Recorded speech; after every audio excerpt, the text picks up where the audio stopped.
Sous un parrainage abouti de la Fondation Gokas, la célébration de la journée internationale dédiée aux droits de la femme a vécu avec apparat ce samedi 25 mars 2023 à l'université de Mbujimayi, campus de Tchikama. C'est une organisation de la coordination estudiantine de cet alma mater qu'abrite la salle Cheikh Anta Diop à Rabat. Des invités sont venus de tous les coins de la ville. Comme à l'accoutumée, les Tchikamardes sont bel et bien présentes. Avant les différentes allocutions, l'assistance a suivi 3 fastueux exposés axés sur le thème international pour un monde digital inclusif, innovation et technologie pour l'égalité des sexes. L'assistante Mariam Kabedi, professeur Nadine Kelekou, doyenne de la faculté de médecine, et Madame Marguerite Ndiolokundi, ministre honoraire de l'éducation, ont assuré cet exercice scientifique. Pour lier l'utile à l'agréable, des poèmes ont été déclamés, danses exhibées, jeux concours effectués, chants et slams ne sont pas en reste.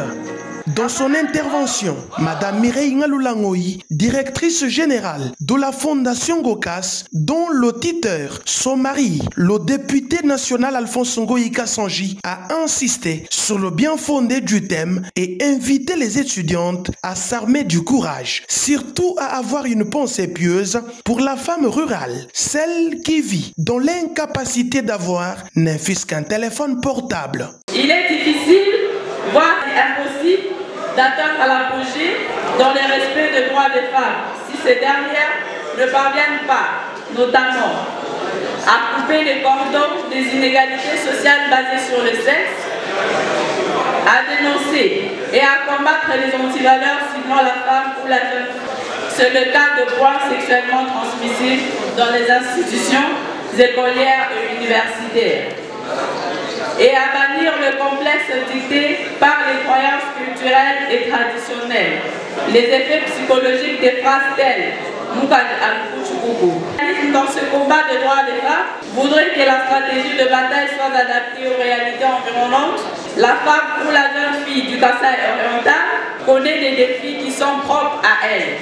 Voilà pourquoi j'encourage l'élite kassaïenne à ne pas avoir honte d'aborder les vraies difficultés auxquelles fait face la femme ou la jeune fille de Mbujimayi, de Miabi, de Kabeakamwanga, de Katanda, de Chileke ou encore de Lupatapata. C'est mieux de parler de l'innovation technologique ou de l'impact du monde digital dans le combat pour l'égalité de sexe. Aujourd'hui, nul ne peut ignorer ou minimiser l'apport du digital dans un monde où l'intelligence artificielle est de plus en plus valorisée. En discutant sur pareille thématique, nous devons aussi songer à la maman qui vit, par exemple à Chile, qui n'a ni téléphone, ni ordinateur, etc.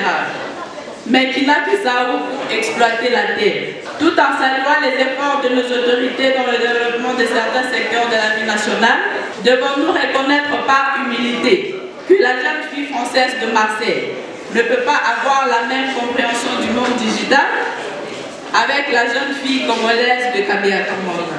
Ces termes internationaux, qui sont souvent adaptés à la situation et à la culture de la femme occidentale, ne devraient pas nous empêcher de réfléchir sur nos propres mots.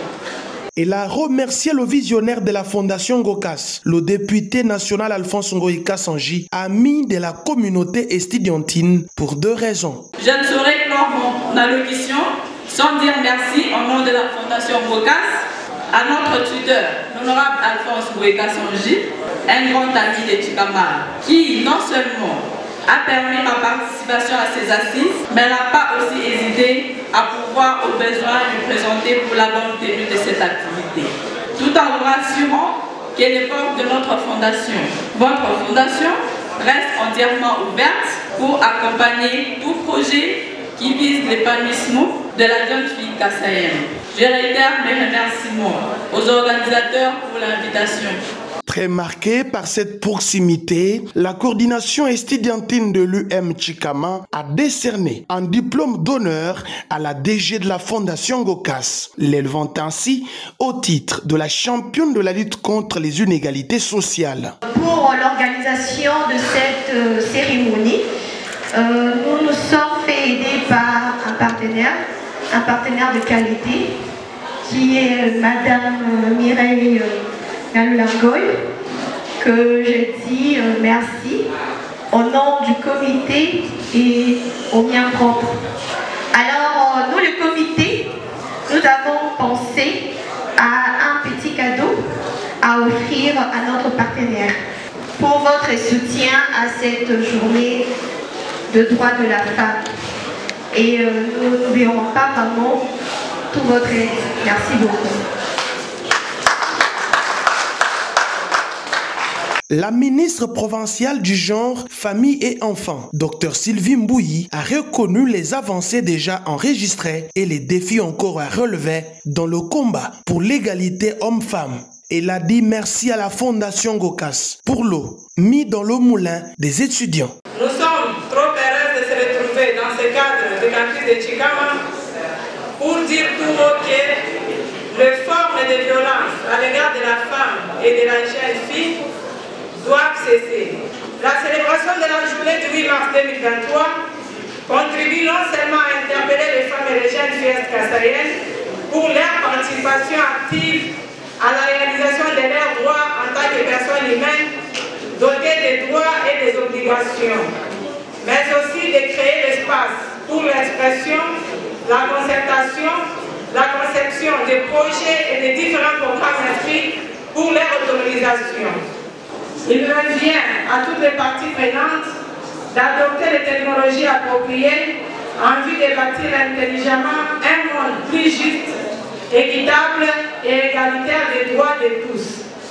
Tous ceux qui ont contribué à la réussite de cette manifestation se sentent non seulement remerciés, mais aussi et surtout congratulés. Notez que la Fondation Gokas a toujours milité pour la promotion des droits de la femme et des autres personnes vulnérables.